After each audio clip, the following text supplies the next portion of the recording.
Assalamualaikum warahmatullahi wabarakatuh. Sahabat pecinta Al-Quran semuanya, perhatikan.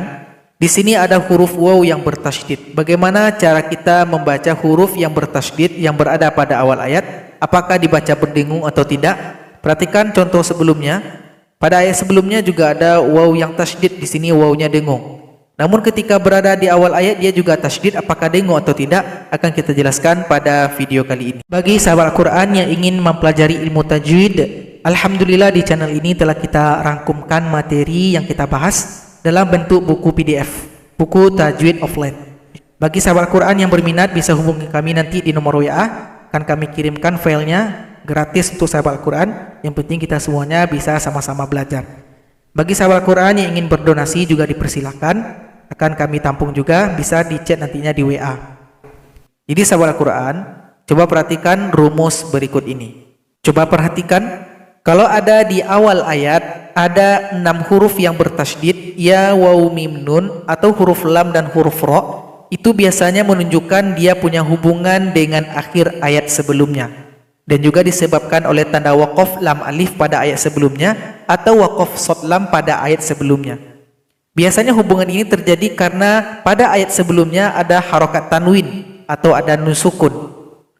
Jadi kalau ada nun sukun atau tanwin berjumpa dengan 4 huruf ya, waw, mim, nun, maka dibaca lebur serta berdengung. Itu kalau kita gabung dengan ayat sebelumnya. Kalau kita gabung juga dengan ayat sebelumnya 2 huruf lam dan huruf ro, maka juga dibaca lebur tapi tanpa dengung. Ini idgham bila gunnah, ini idgham bi gunnah. Jadi sahabat Quran itu kalau kita gabung. Tapi kalau seandainya langsung kita mulai baca ayat dengan membaca huruf yang bertasydid ini, caranya mudah. Tanda tasydid cukup kita buang, langsung baca ayat. Tidak ada yang berubah dari segi bacaan kita. Jadi tidak ada yang didengungkan, cukup dibuang tanda tasydidnya. Abaikan ayat yang sebelumnya karena kita tidak gabung. Sekarang coba perhatikan contoh yang ada di dalam Al-Quran. Jadi contoh kali ini surat Asy-Syu'ara surat 26 ayat 148. Jadi langsung baca tanpa didengungkan. Jadi ketika mulai baca abaikan saja tanda tasydid karena dia berlaku kalau kita gabung dengan ayat sebelumnya.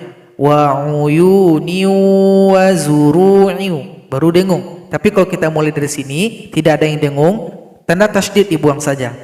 Wa zuru'i wa nakhli tal'uha.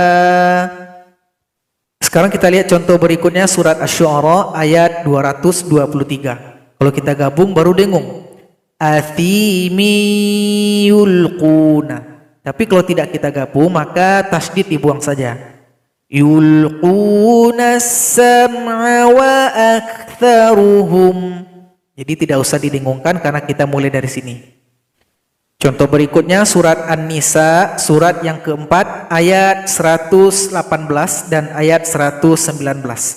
Kalau kita mulai dari sini abaikan tasydid. La'anahullah.